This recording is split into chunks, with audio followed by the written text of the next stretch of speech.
Padre, te damos gracias, Señor, en esta noche. Te alabamos, te exaltamos, Rey de Gloria, y te bendecimos, oh Dios, por el privilegio que nos da, Señor, en esta hora, de poderte adorar, de poderte exaltar, Señor, una vez más. Gracias, maravilloso Rey. Gracias, milagroso Señor, porque eres nuestro Padre, porque siempre podemos contar contigo, Señor. No hay nada más hermoso que poderte cantar y poderte adorar y exaltar a ti, Señor. Porque el adorarte, exaltar tu nombre, Señor, también nos hace olvidar todo lo que pueda estar pasando a nuestro alrededor, Señor, y nuestra alma se deleita y se goza, Señor amado, en tu presencia, en adorarte a ti, mi Rey. Gracias, maravilloso Rey. Gracias, Señor. Gracias, Jesús.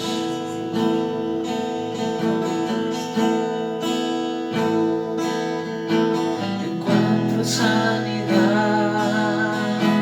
encuentro libertad en tu presencia.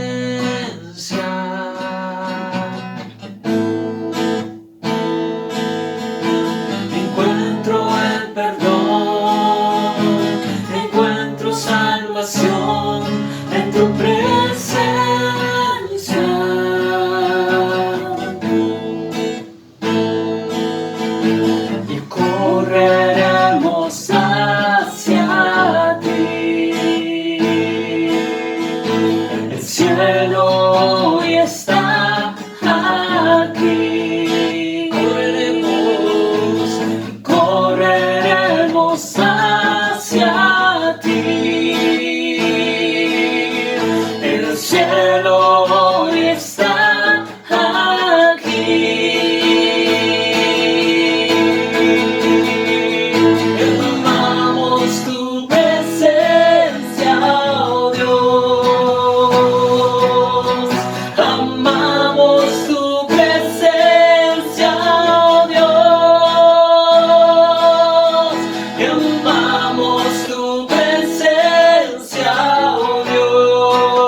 presencia hoy más que nunca, Señor.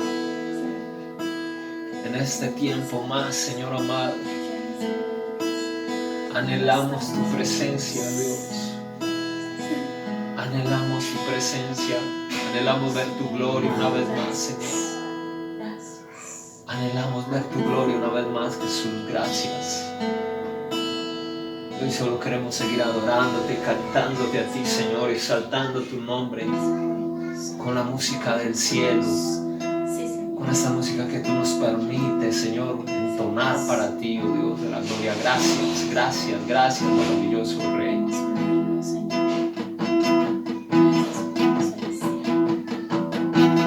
Vamos a cantar con la música del cielo, vamos a cantar, alegres porque escuchas cuando cantamos, para exaltar tu nombre. Vamos a cantar con la música del cielo, vamos a cantar, alegres porque escuchas cuando cantamos, para exaltar tu nombre. Y amamos todo de ti, de tu tierra te adoran, en los cielos se rinden, Hijo de Dios eres porque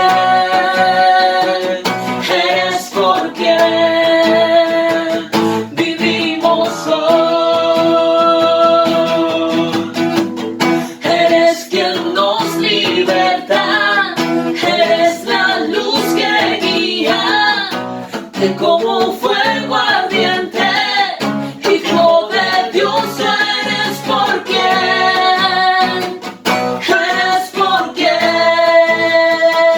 vivimos hoy. Vamos a cantar con la música del cielo, vamos a cantar, alegres porque escuchas cuando cantamos, para exaltar tu nombre.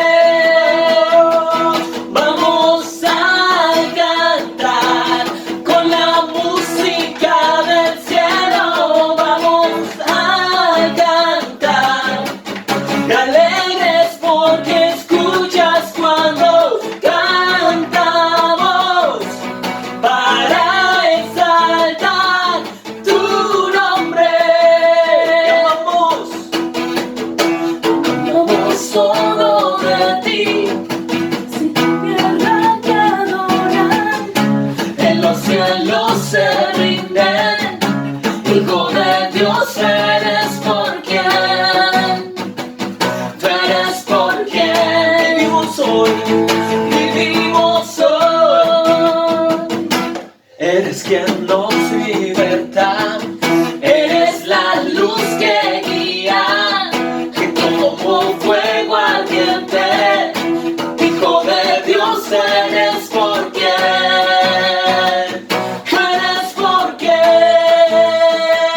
vivimos hoy. Vamos a cantar con la música del cielo, vamos a cantar, alegres porque escuchas cuando cantamos, para exaltar tu nombre. Y vamos a cantar con la música del cielo, vamos a cantar, alegres porque escuchas cuando cantamos, para exaltar tu nombre.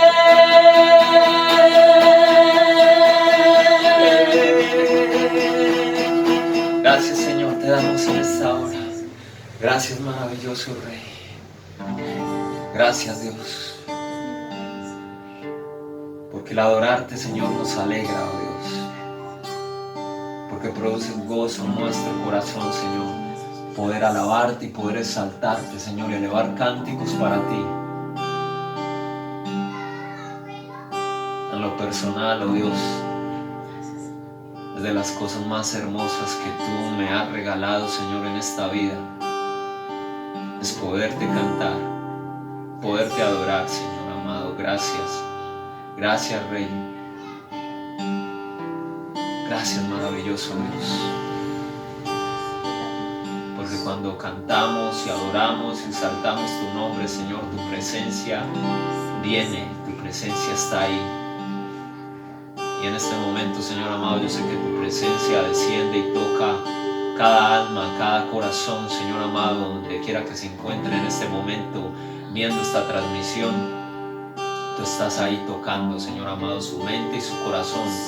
Tú estás ahí abrazando a cada persona, Señor, en esta hora, oh Dios. Queremos sentir, oh Dios, tu presencia y queremos sentir ese abrazo tuyo. En un tiempo, oh Dios, difícil, en un tiempo en el que ya, oh Dios, afuera no podemos, Señor, ni darnos la mano, Padre de la gloria.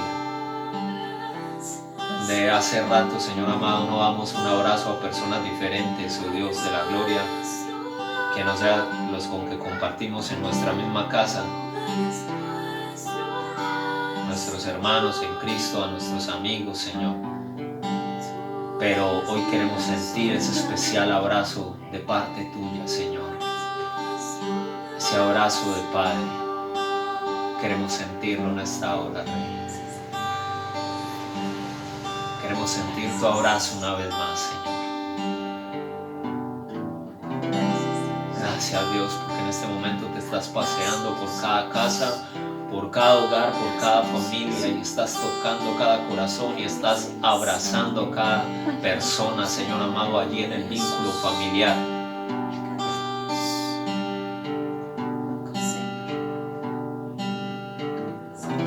Gracias, Dios, porque no estamos solos en este tiempo, porque tu presencia y tu compañía lo llena todo, Señor. Gracias.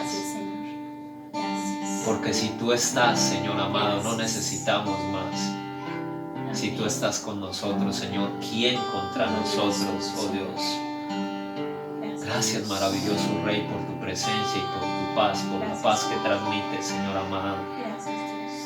Esa paz que sobrepasa todo entendimiento, Señor amado, y que no la alcanzamos a entender, oh Dios. Gracias, Jesús. Te adoramos en esta noche y te damos gracias. Presentamos tu palabra también en esta hora delante de ti para que tú seas hablando, Señor, a nuestras vidas de una manera especial, tocando nuestros corazones a través de tu palabra, Señor. Gracias, Rey. En el nombre maravilloso de Jesús. Amén.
Saludos a todos los que ahorita se están pudiendo encontrar, no solo conmigo, sino con el Espíritu Santo a través de estos medios. Muchas gracias por estar acá nuevamente.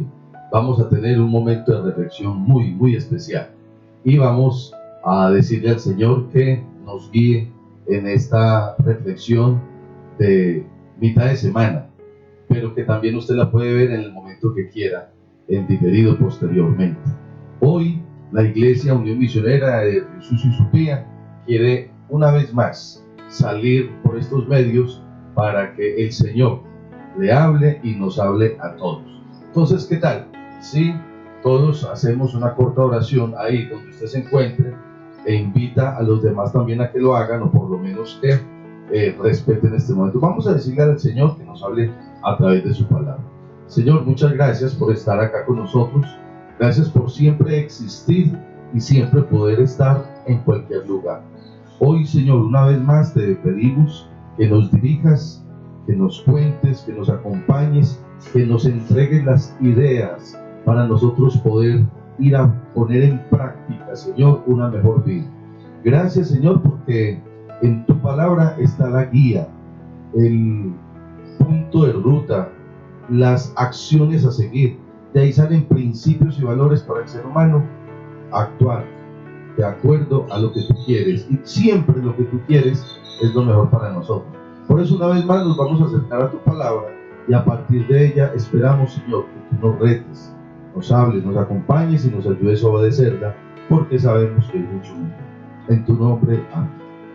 Vamos a ir a la palabra, al Nuevo Testamento, al libro de los Hechos, que hemos estado buscando parte de todo ese inicio de historia de la iglesia en el primer siglo durante estos días, y vamos a permitir que el Señor nos hable al respecto. Hoy quiero traer un tema que lo he dicho que a veces los títulos puede que intenten resumir todo lo que se va a exponer, pero puede que no sea siempre así.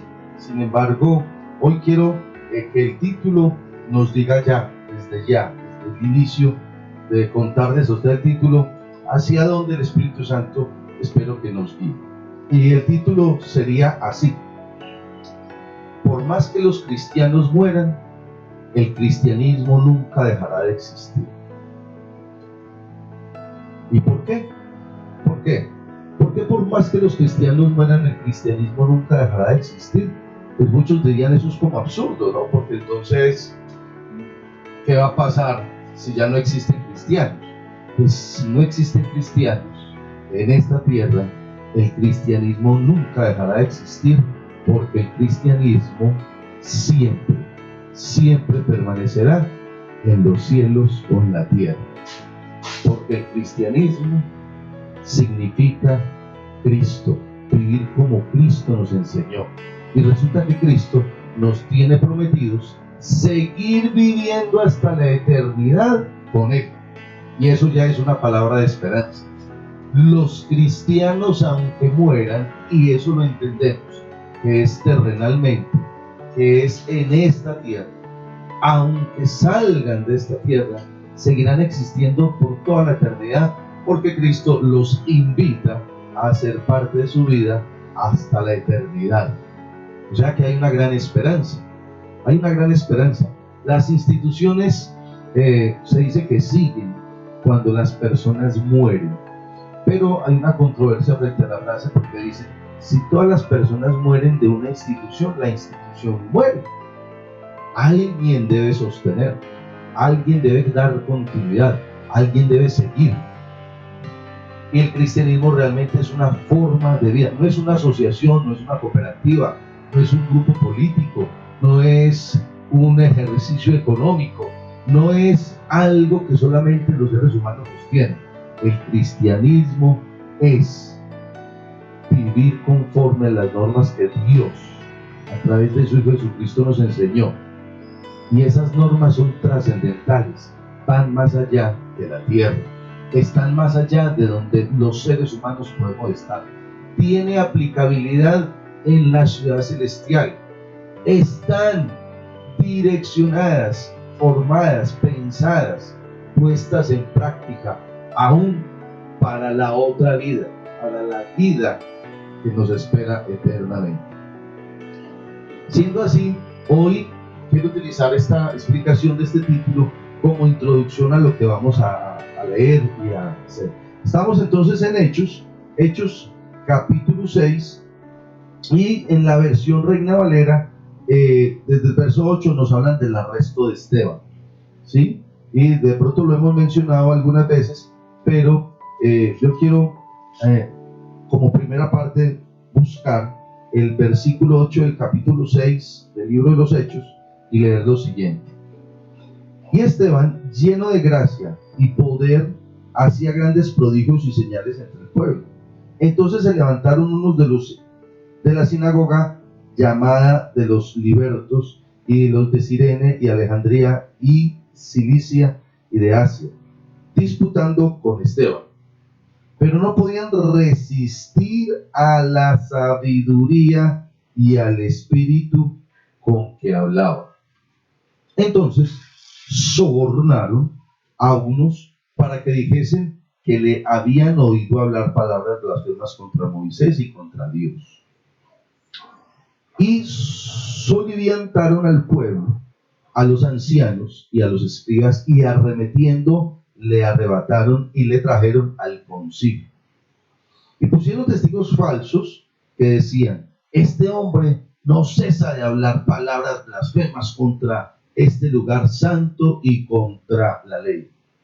Pues le hemos oído decir que ese Jesús de Nazaret destruirá este lugar y cambiará las costumbres que nos dio Moisés. Entonces todos los que estaban sentados en el concilio, al fijar los ojos en él, vieron su rostro como el rostro de un ángel. Y esta primera parte que quiero que compartamos de la Biblia y que entremos a un análisis, nos dice algo bien resumido. Existía un hombre, digamos que intachable, pero no intachable porque los seres humanos consideraban que no tenía defectos, pecados, errores del entonces. No, era intachable porque al final del texto nos está hablando más bien en el centro como de toda la conversación que nos expone aquí el escritor. Nos está diciendo que en el verso 10 que quienes estaban como en contra de este hombre llamado Esteban no podían resistir a la sabiduría y al espíritu con que él hablaba. Y me llevó mucho la atención cuando estaba preparando la charla al ver que en esta versión Reina Valera dice: no podían resistir como él hablaba. Y recuerdo algunos chistes y otras verdades que menciona, donde algunos expresan de que el alegato de otras personas alguien no se lo puede resistir, y entonces le toca salir y dejar a las personas que alegan demasiado alegando solas. Entonces hay hoy en día muchas expresiones de personas que dicen: es que yo a Julano de tal no me lo soporto, es que a Julanita no me la soporto con el alegato, es que yo no puedo entender ni me puedo quedar ahí escuchando las semejantes cosas que dice Julano de tal, y salen. Hoy en día hay muchas personas que hablan demasiado y otros no se lo pueden resistir. Acá el texto nos dice que no podían resistir a la sabiduría y el espíritu con que este personaje hablaba. Y empiezan a surgir algunas preguntas desde ya. ¿Qué es lo que usted y yo hablamos constantemente con quienes compartimos? ¿En qué forma estamos expresando nuestras ideas? Cuando sentimos que no estamos de acuerdo con el otro, ¿cómo estamos expresando esas justificaciones de nuestros comportamientos y posiciones? Acá, aunque había unas personas que iban en contra de la propuesta, digamos, de vida de Esteban, no dejaban de reconocer que este personaje tenía una sabiduría, y era una sabiduría de lo alto. Ahora, ¿qué querían hacer con Esteban? Definitivamente lo querían sacar del camino, porque no estaban como acordes sus propuestas con las intencionalidades de estos personajes que iban en contra de Esteban. A tal punto que nos dice el verso 11 en adelante que compraron testigos para que ellos contaran que este personaje Esteban estaba en contra de la ley y las normas del entonces. Y así lo hicieron, lo lograron conseguir. Pero miremos muy bien la parte que nos deja clara el verso 15. Entonces todos los que estaban sentados en el concilio, al fijar los ojos en él, vieron su rostro como el rostro de un ángel.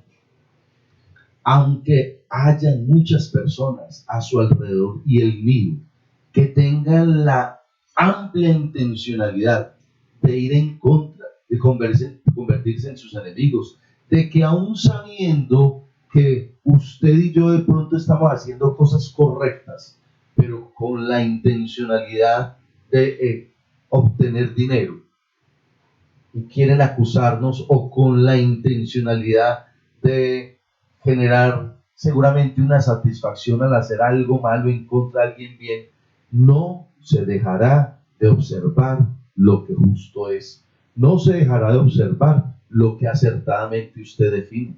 No se dejará de reconocer el mundo entero a quienes obran bien, que obran bien. Y jamás Dios dejará solo, y jamás un hijo de Dios dejará sin mostrar la imagen de ese Dios ante el mundo. ¿Qué imagen usted y yo dejamos? ¿Tenemos comportamientos adecuados? ¿Tenemos posiciones que en vez de ser unos ogros, la gente puede decir, este hombre controla su temperamento, esta mujer controla sus emociones, este joven, estos hijos, este niño, parece ser que han tenido o están teniendo una adecuada formación? Y van a descubrir el porqué, y descubren que es que el Espíritu Santo está con esas personas. Independiente a qué imagen tengamos en lo físico, independiente a qué rango social pertenezcamos, independiente a qué clase económica puedan reflejar nuestros logros o obtenciones de cosas materiales, hay una cosa clara: su forma de comportarse, mi forma de actuar, la forma de participar en la sociedad, siempre generarán una imagen. Pues la imagen que estaba dejando nuestro personaje Esteban es que era una imagen de un ángel. Y hoy muchos dicen, uy, pero qué cara de ogro tiene, uy, pero qué forma de contestar, uy, pero quítese los guantes para que me hable. Y aquí estaban en un momento muy fuerte, porque unos estaban, digamos, que acusando a otro, y era uno solo, y eran muchos más los que lo acusaban. Era uno solo el que se supone que se debería defender. Seguramente había uno que otro cristiano por ahí al lado de él, pero a lo más seguro estaba era como medio escondido para que no lo fueran a juzgar también. Y empieza en el capítulo 7 del mismo libro una larga escritura, porque utiliza todo este capítulo 7 en algo que se llama la defensa, y lastimosamente en ese título no solamente es la defensa, y todo el capítulo 7 de Hechos habla de la defensa y muerte de Esteban. Entonces, todo ese capítulo, y desde este título uno ya sabe qué va a pasar. Efectivamente, muchas veces, constantemente, la sociedad que tenemos, la clase de justicia o de poder gubernamental que hay, constantemente desde este siglo, es el siglo primero hasta el presente, nos damos cuenta que lo que consideramos como nuestro sistema de justicia flaquea. Hay gente que la compra, hay intenciones oscuras que lo manejan, sí son permeables ante la maldad, y constantemente lo vemos, constantemente. Esteban empieza a defenderse, y todos estos textos, desde el verso 1 del capítulo 7 hasta el final, que son 60 versículos, están hablando de cómo se defendió Esteban y qué contó. ¿Qué cuenta usted cuando se siente acusado? ¿Sobre qué basa su defensa? ¿Qué elementos cada uno tenemos para defendernos? Pues yo les cuento algo.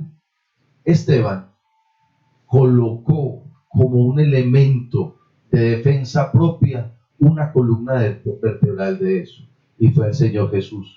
fue la historia de Dios mismo desde los antepasados. Y aunque él lo estaban acusando de unas cosas que uno podría decir que eran buenas, para ellos lo tenían que convertir en algo malo. Y Esteban hace su defensa contando precisamente lo que Dios había hecho en su pueblo. Y quiero pasar al verso 54. Entonces, en el verso 54 del capítulo 7, mire lo que nos menciona. Verso 54, capítulo 7 de Hechos. Oyendo estas cosas, se enfurecían en sus corazones y crujían los dientes contra él. Imagínese que usted empiece a defenderse. Y usted en su defensa, sea con la vecina, sea con su esposa, sea con los hijos, sea con la ley, sea con los jefes, sea con el que usted se sienta que lo están acusando. Porque lo que pretendemos sacar de esta historia son una, primero, observación de la historia para saber objetivamente qué estaba pasando. Segundo, conocer un mensaje en términos generales que detrás de la historia nos permite Dios conocer y que nosotros descubramos con la ayuda del Espíritu Santo el mensaje principal que hay detrás de la historia para conocer ese mensaje. Y por último, mirar dónde lo podemos aplicar. Entonces, yo lo que quiero resaltar acá es que el verso 54 nos muestra que como conclusión, parece ser cierto, porque dice, oyendo estas cosas, o sea, como conclusión de esa defensa que hace Esteban, lo que encuentra como resultado en quienes lo acusan es que antes se enfurecían y desde el profundo de su corazón, porque se enfurecían aquí, lo aclara en sus corazones, crujían los dientes contra él. Qué cosa como tan atemorizadora, ¿no? Que usted empiece a colocar sus puntos de vista objetivos, con bases, un razonamiento adecuado, con todo el respeto del mundo ante quien lo haga, y usted empieza a defenderse y a colocar su posición, y lo que usted encuentra inmediatamente en su interlocutor es que cruje los dientes de ira. Seguramente algunos han visto eso.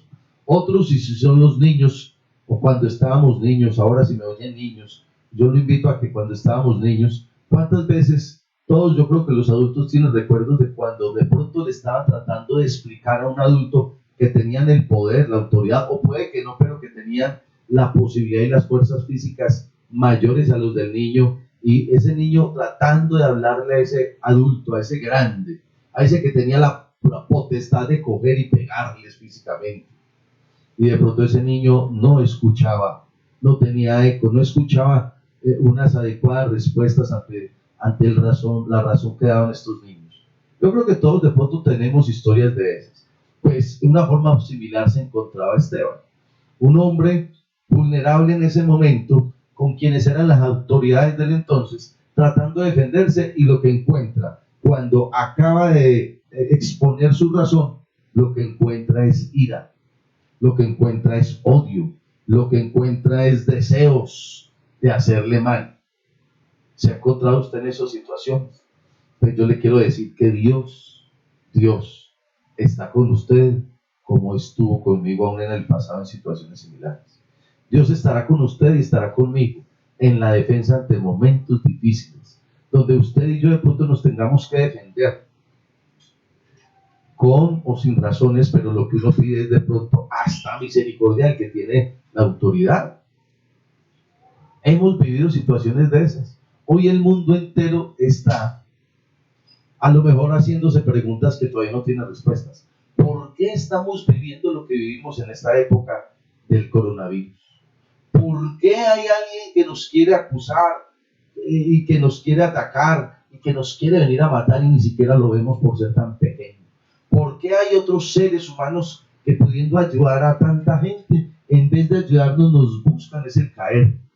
¿Por qué no se están dando ciertas normas donde su lógica y la mía nos dan? ¿Por qué tanta gente pide que se haga un beneficio para ellos y finalmente lo que encuentran son evasivas? Y hoy el juego con ciertas normas que se deben tener no es un juego, nos puede llevar a la muerte. Entonces, cuando algunos salen a exponer sus razones, a pedir defensa o a pedir ayuda, lo que de pronto encuentran es todo lo contrario. Pues bien, ¿qué era lo que acababa de decir Esteban para poner a esta gente tan furiosa?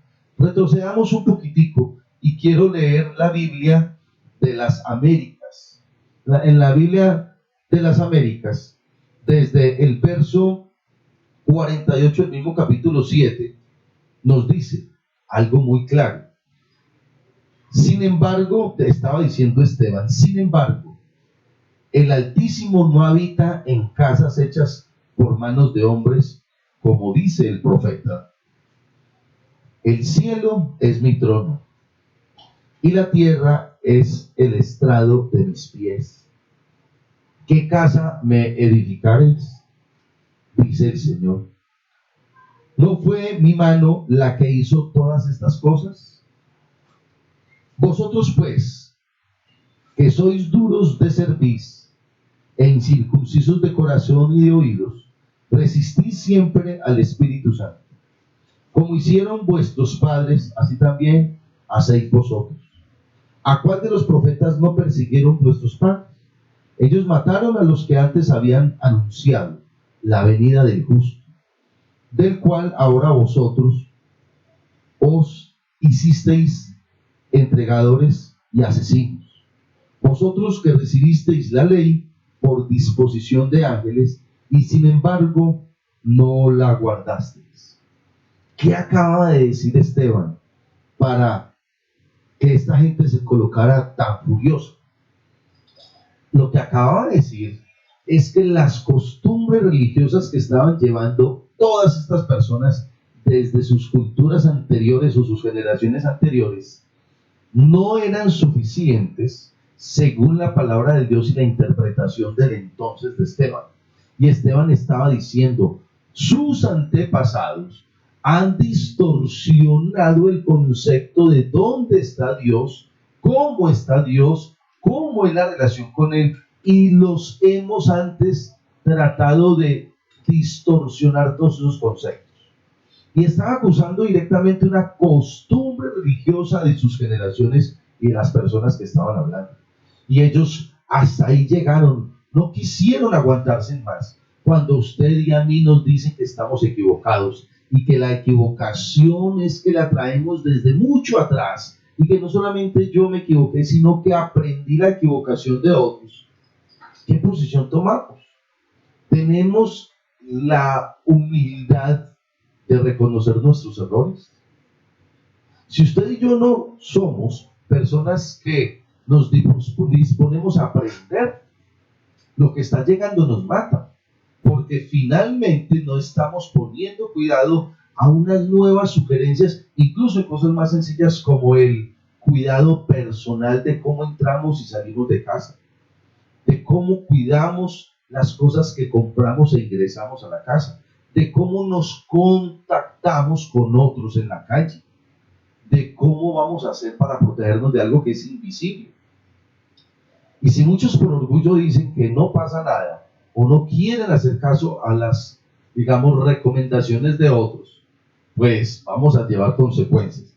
Esteban lo que estaba diciendo, en otras palabras, era que debían cambiar un concepto de costumbre religiosa con respecto a Dios. Que el concepto que ellos tenían de tener grandes templos y de pensar que ahí dentro de esos templos se encontraban con Dios no era.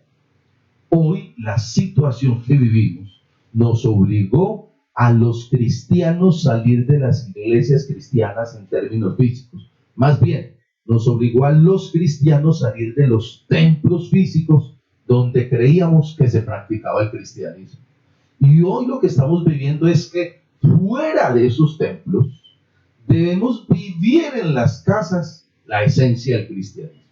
Y hoy lo que se está demostrando es que estos grandes templos, como lo acabo de leer, que Dios mismo estaba diciendo en otros textos, lo que Esteban está recordando acá, es que Dios no habita en templos físicos construidos por el hombre.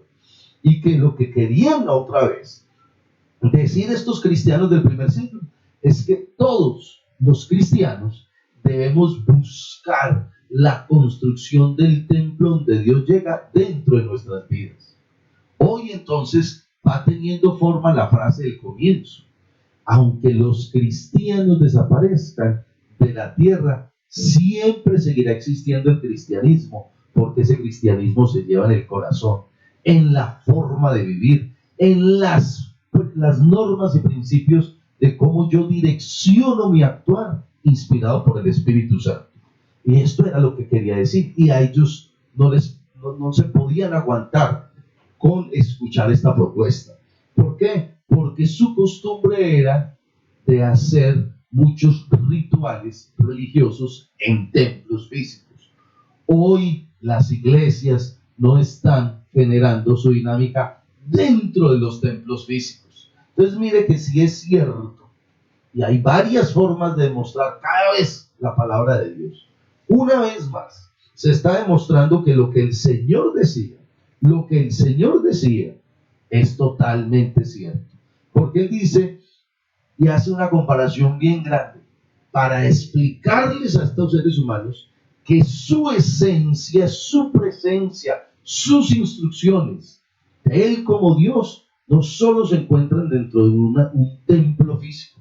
Cuando dice en el verso 49, el cielo es mi trono, y ya con eso quiere decir todo, porque si creíamos que estaba solo en las iglesias, aquí está diciendo, nada me contiene, y la tierra es el estrado de mis pies. O sea, es una figura, es un lenguaje figurado para nosotros seres humanos, donde Dios nos dice, yo soy mucho más grande de lo que ustedes consideran.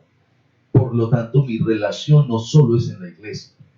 Preguntas entonces, si hasta acá nos están diciendo que mi relación con Dios no tiene que ver con una iglesia, sino con un principio de vida. Hoy que estamos en las casas, ¿cómo es tu relación con Dios? ¿Cómo es tu vida cristiana? ¿Cómo es tu intimidad en la vida donde solo tu familia te ve y solamente lo que tú sacas por las redes sociales se observa?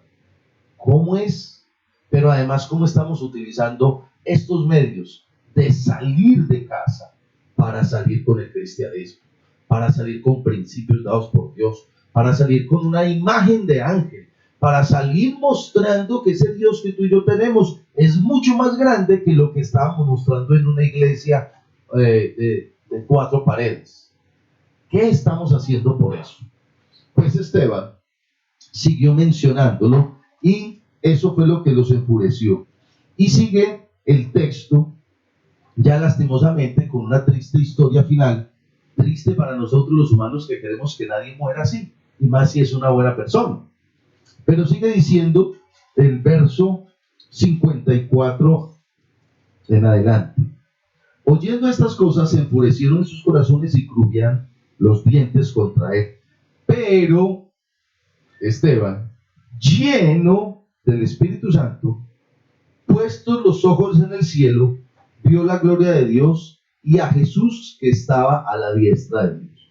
Muchos de nosotros decimos, qué bueno poder estar cerca del Señor, qué bueno ver la gloria de Dios, qué bueno percibir la bendición del Señor. Y cuando decimos eso, que lo cobija este versículo, siempre estamos diciéndolo en el contenido, significado de que Dios nos dé muchas cosas, y muchas cosas buenas, bendiciones en lo material, en lo espiritual, en lo físico, en el cuidado con nuestras familias, en el darnos las necesidades básicas que todo mundo tiene suplidas, en muchas cosas, ¿cierto? Siempre nosotros que nos acercamos a Dios, a hablarle así, a ser parte de muchas oraciones que hacemos con semejantes palabras que dice acá o significados que nosotros tenemos. Qué bueno ver la gloria de Dios. Yo hoy veo que Dios es bueno. Hoy veo a Dios y siempre nos expresamos de cosas buenas. Pero miren lo que le pasa a este personaje. Después de mencionar eso tan bonito, el verso 56 dice, y dijo, he aquí, veo los cielos abiertos y al Hijo del Hombre que está a la diestra de Dios. Entonces ellos, dando grandes voces, se taparon los oídos y arremetieron a una contra él. ¿Qué quiere decir esto? ¿Qué quiere decir? Oiga, que arremetieron a una contra él. ¿Cómo así? ¿Qué quiere decir esa parte? Pues Dios habla hoy, dice así, pero ellos se taparon los oídos y dando fuertes gritos, se lanzaron todos contra él. Lo sacaron de la ciudad y lo apedrearon. Los que hacían de testigos contra él dejaron sus ropas al cuidado de un joven llamado Saulo. ¿Sí ve lo claro que dice Dios habla hoy? No era que lo dejaban a un ladito para nada. No era que él estaba viendo la gloria de Dios y estaba sintiendo que Dios Padre y Dios Hijo estaban ahí cerquita de él y que como él lo sentía, como muchos podemos percibir nosotros, entonces lo iba a defender. Miren lo que le pasó. Lo que le pasó es que lo cogieron a pedradas, así de sencillo, lo cogieron a pedradas. ¿Y terminaron en qué? Verso 54. Mientras lo apedreaban, Esteban oró diciendo: Señor Jesús, recibe mi espíritu.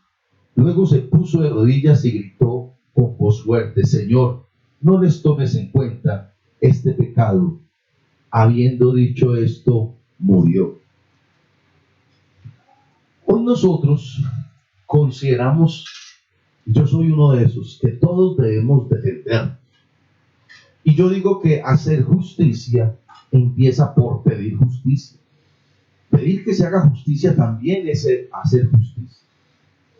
Y este hombre nos cuenta la historia que estando con un grupo de falsos testigos y habiendo expresado él unas grandes verdades, lo que encuentra es unas acciones tan violentas contra él que lo mataron a pedradas. Yo creo que ustedes y yo, muchos nos hemos preguntado qué va a pasar con los responsables de haber expandido voluntario o involuntariamente el coronavirus al mundo. Y todos creemos que la respuesta debiera tener una adición a qué actos de justicia debieran hacer con estas personas. Y uno pensaría que algo deben pagar los responsables de esto. Sin embargo, no siempre se ve con los ojos humanos la justicia divina en su totalidad. Pero hay algo que resaltar de esta historia. Este hombre lleno del Espíritu Santo lo que pidió fue misericordia por otros. Y lo que él estaba tratando de hacer era expandir, esparcir, generar más diálogos y más seguidores de los principios del cristianismo. Y aún sabiendo que estaba en riesgo de muerte, lo quería seguir haciendo. Hoy nosotros conocemos que hay muchas personas que su filosofía los lleva a dar la vida por eso que ellos creen. Y uno a veces se pregunta, ¿valdrá la pena para lograr eso que este personaje logra y que cuenta seguramente a otros o lo graba y lo saca? ¿Valdrá la pena poner en riesgo la vida de un ser humano para eso?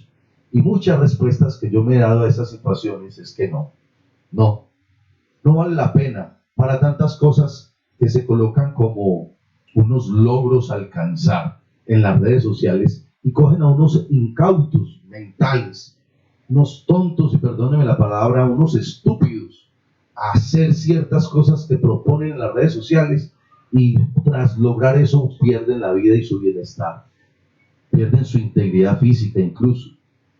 Y constantemente escuchamos eso. Hoy acabamos de leer la historia de un ser humano que tenía un comportamiento adecuado, que su filosofía de vida era vivir y compartir con otros la modalidad de los cristianos para que más personas vivieran adecuadamente de acuerdo a ese cristianismo. Y termina es muerto a pedradas. Pero antes de morir, él dice una cosa: Señor, no les tomes en cuenta. Usted y yo estamos en calidad de pedir perdón por el que es culpable. Usted y yo estamos en la calidad de estar tan llenos del Espíritu Santo que resistamos una muerte parecida. Usted y yo hoy, que las estadísticas dicen que cualquiera de nosotros puede ser uno más del número que viene a seguramente mencionarlo en un noticiero si acaso, y ser uno más de los muertos que estaremos en capacidad de arreglar cuentas con los que usted considera que no se ha llevado bien, con los que usted considera que lo han acusado, con los que de pronto lo siguen acusando, usted y yo estaremos en la capacidad de tener tanto perdón para otros. Pues creo que la palabra de hoy nos dice que lo debemos hacer. ¿Por qué? Porque si usted y yo seguimos los principios de Cristo, por más que se llegue nuestra hora acá en esta tierra, debemos seguir con esos principios, porque nuestra existencia seguirá estando con Cristo, con ese que nos direcciona a los cristianos. Nuestra existencia, independiente a cómo muramos, independiente a cuántas justicias o injusticias cometan con nosotros, nuestra existencia y direccionamiento siempre estará con Cristo. Y miren que la historia que nos muestra la palabra no termina ahí. Matan a Esteban y dejan sus ropas al lado de un hombre llamado Saulo. Y después, lo que sigue la historia de este capítulo 8 ya, es cómo este Saulo sigue matando una gran cantidad de cristianos, pero termina reconociendo una gran verdad. Termina reconociendo que lo que estos cristianos hacen es lo mejor que hay que hacer en la vida. Hoy acabamos de ver la historia de un hombre llamado Saulo, que injustamente es asesinado. Un hombre llamado Esteban, que injustamente es asesinado, y que en medio de ese grupo de asesinos estaba este tipo, este hombre, este enemigo, este verdugo, este personaje que todos los de la iglesia entonces le tenían miedo, llamado Saulo. Y sigue la historia de persecución de Saulo, pero también muy pronto se encontrará, usted sigue leyendo, que Saulo se convierte al cristianismo y es nuestro famoso San Pablo. Hoy la invitación es, usted y yo, ¿de qué nos debemos convertir? ¿Necesitamos más pedradas de la vida? ¿Necesitamos más golpes de la vida? ¿Necesitamos más acusaciones falsas o verdaderas de otros para que usted y yo entendamos que debemos modificar nuestra vida, seguir llenos del Espíritu Santo y seguir pareciéndonos a ángeles y seguir permitiendo que la gente se quede asombrada no con la sabiduría humana que tenemos, sino con la sabiduría que el Espíritu Santo nos da? Creo que debemos seguir haciendo eso, y creo que la reflexión de hoy nos llama a seguir conservando esa buena imagen que Dios debe dar a través de nosotros para el mundo. Hoy la invitación es, ¿qué tal si usted y yo buscamos, escarbamos dentro de nuestros comportamientos culturales religiosos, dentro de nuestras solicitudes de perdón, dentro de nuestros razonamientos lógicos de solicitar justicia, qué debemos mejorar para mejorar esa imagen que como humanos estamos dando a otros humanos, pero de Dios? Su comportamiento y mi comportamiento debe ser acorde a la imagen de un ángel, porque su imagen y la mía debe reflejar el ángel del Señor. Su imagen y la mía debe reflejar la continuidad de entregar el Evangelio al mundo. Su imagen y la mía debe estar asociada a la actitud de misericordia que tenemos que tener por otros. Su imagen y la mía debe estar hasta el final de nuestros días, para que cuando llegue y durmamos, como dice el texto, lo hagamos también conectaditos con Dios. Que su imagen y la mía hasta el fin de nuestras vidas sea guiada por el Espíritu Santo. Yo espero que Dios a cada uno de nosotros nos diga en qué debemos seguir conservando bien esa imagen, para que cuando los cristianos vayan partiendo de esta tierra, el cristianismo siga en la tierra, y cuando Dios decida ya hacer todos los cristianos de la tierra, sigamos en el cielo con Cristo, disfrutando de todas estas bendiciones. Yo creo que Dios tiene muchas para usted y para mí, pero debemos aprender de cada una de estas historias. Detrás de esta historia de la muerte de Esteban, ¿qué hay para usted? Detrás de esta reflexión, ¿qué palabra de Dios está para usted? Yo lo invito a que, si desea, vuelva a ver esta reflexión, la comparta con otros y trate de decirle: Dios, ayúdeme a sacar más palabra tuya de esta reflexión bíblica para usted y para los otros. Yo quiero orar finalmente por todos. Señor, muchas gracias por darnos la oportunidad de conocer una historia triste, pero que detrás de la historia que has permitido que se escriba y que permanezca ahí en la Biblia, debe haber una propuesta de enseñanza para nuestras vidas. Ayúdanos cada vez más a hacer lo que tú quieras para seguir mostrando tu rostro. Gracias por bendecirnos. Yo pido bendición para aquellos hogares que por alguna razón no están viviendo esta paz de la imagen que tú dejas, que tú propones, que tú dices que tengamos. Gracias también por otras personas que aún tienen la posición de apedrear a otros, como Saúl, que hacen parte de un grupo, activo o no activo, pero que van en contra de principios y de personas que te siguen. También pido por ellos, para que un día, Señor, ellos reconozcan que pueden generar un cambio si cambian, Señor, de actitud y te siguen. Pido bendición para todos y les doy una bendición de amigo, de pastor, de alguien que quiere compartir. Dios los bendiga. Hasta un nuevo encuentro. Bendiciones.